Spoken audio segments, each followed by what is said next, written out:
Congress General Secretary Shakil Ahmed has said that Prime Minister Narendra Modi's speech on the Independence Day had nothing new and it was just a repackaging of UPA government policies and schemes. Talking to NNIS, Ahmed said that it was a speech of zero effect. The Congress leader said that all the schemes which the PM had mentioned in his speech from the ramparts of Red Fort were started by the previous UPA regime at the centre. He said that his speech was similar to the promises made by Modi during the campaigning before the general elections in May this year.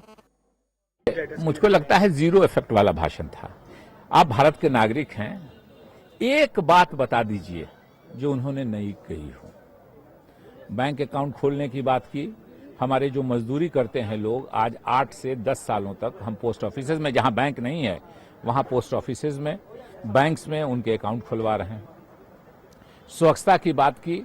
आप लोग रोज अपनी TV पे दिखलाते हैं दिन भर में 10 बार विद्या बालन जी प्रचार करती हैं। विद्या बालन जी कोई उनका व्यक्तिगत प्रचार नहीं है, वो प्रचार है भारत सरकार के स्वच्छता मिशन, स्वच्छता विभाग की तरफ से जो यूपीए सरकार में शुरू की गई थी। कोई ऐसी बात प्रधानमंत्री ने नहीं की जो लगा कि नई सरकार ने ये वादा किया हो कि हम करेंगे।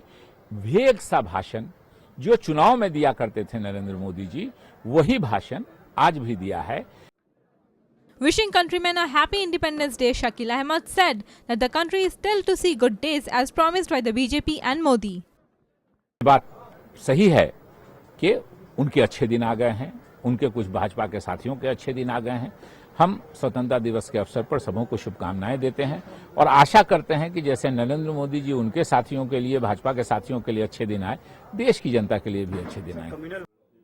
The Congress General Secretary said that it was the BJP who divide people on the basis of caste and religion. He said that on one hand PM Modi is criticizing communalism, but on the other his party men are indulged in instigating communal violence across the country.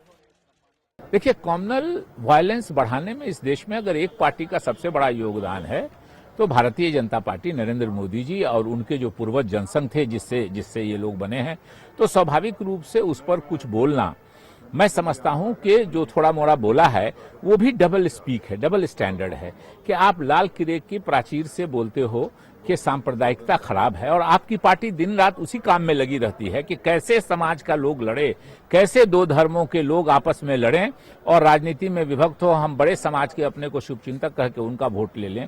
तो ये double standard है। लोग इस बात को समझते हैं कि आप लाल किले के प्राचीर से क्या बोलते हो, आपकी पार्टी करती।